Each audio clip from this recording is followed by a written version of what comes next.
এই ভিডিওতে আমরা আলোচনা করব গত 3 এপ্রিল 2025 সুপ্রিম কোর্টের রায়ে এসএসসির 26,000 শিক্ষক এবং যারা গ্রুপ সি গ্রুপ ডি ছিলেন তাদের চাকরি বাতিল হয়। ঠিক এক মাসের মাথায় অর্থাৎ 3রা মে 2025 এই যে নতুন করে যে রিভিউ পিটিশন করা হয় সেই রিভিউ পিটিশন সম্পর্কে আমরা আলোচনা করব। আপনারা জানেন মঙ্গলবার অর্থাৎ আজ 13ই মে প্রধান বিচারপতি সুপ্রিম কোর্টের প্রধান বিচারপতি সঞ্জীব খান্না মহাশয় তিনি কিন্তু রিটায়ার্ড হচ্ছেন অর্থাৎ অবসর গ্রহণ করছেন। সুপ্রিম কোর্টের 51তম প্রধান বিচারপতি তিনি কিন্তু আজ রিটায়ার্ড করছেন।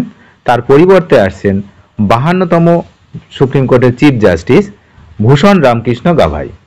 ইতিমধ্যে পূর্ববর্তী ভিডিওতে সেগুলো আমরা জানি এবং সবাই অবগত।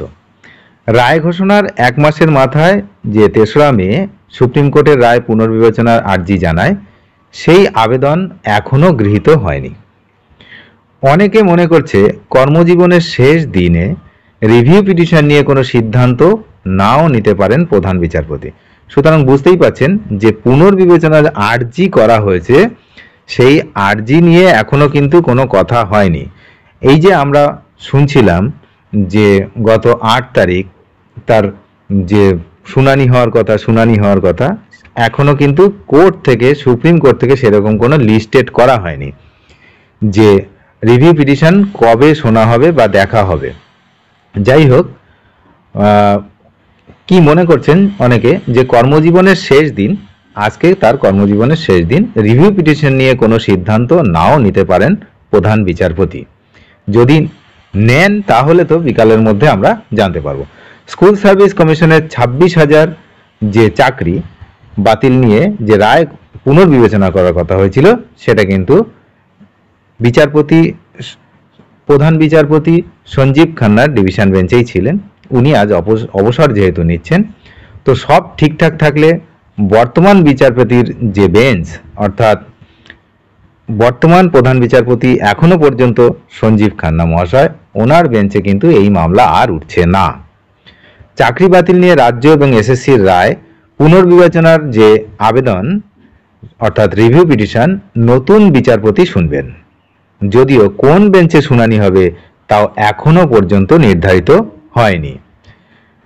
এপ্রিল মাসের 3 তারিখে নিয়োগ প্রক্রিয়ার দুর্নীতি এবং অনিয়মের অভিযোগে যে বাতিল হয় চাকরি বাতিল সুপ্রিম কোর্টে, তাই নিয়ে কলকাতা হাইকোর্টের রায়ে হস্তক্ষেপ করেনি কিন্তু শীর্ষ আদালত। জাস্ট 2-1টা এদিক সেদিক করা হয়েছিল, কিন্তু মেন যে রায় সেই রায়ের কোনো হস্তক্ষেপ করেনি। শীর্ষ আদালতের ওই রায়ে অস্বস্তিতে পড়ে রাজ্য সরকার। তারা রিভিউ পিটিশন করবে বলেও জানায়। রায় ঘোষণার এক মাসের মাথায় গত 3রা মে রাজ্য এবং এসএসসি দুজনেই কিন্তু এই যে আর্জি সেই আর্জি কিন্তু আদালতে জানায়। তো এই আর্জি শুনানি নিয়ে কিন্তু প্রবল অনিশ্চয়তা তৈরি হয়। মঙ্গলবার যেহেতু তার কর্মজীবনের শেষ দিন অর্থাৎ মাননীয় বিচারপতি সঞ্জীব খান্না মহাশয়ের শেষ দিন, তো মঙ্গলবার এই দিন কিন্তু এই একটি মাত্র দিন এখানে শুনানি হওয়ার কিন্তু রিভিউ পিটিশনের শুনানি হবে এমনটা কিন্তু মনে হচ্ছে না। তো রিভিউ পিটিশন যে করা হয়েছিল সেক্ষেত্রে কয়েকটি ধাপ রয়েছে।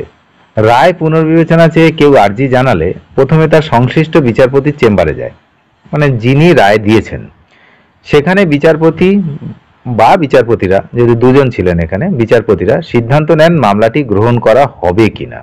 প্রয়োজনে বিচারপতির চেম্বারে তা নিয়ে শুনানিও করা হয়।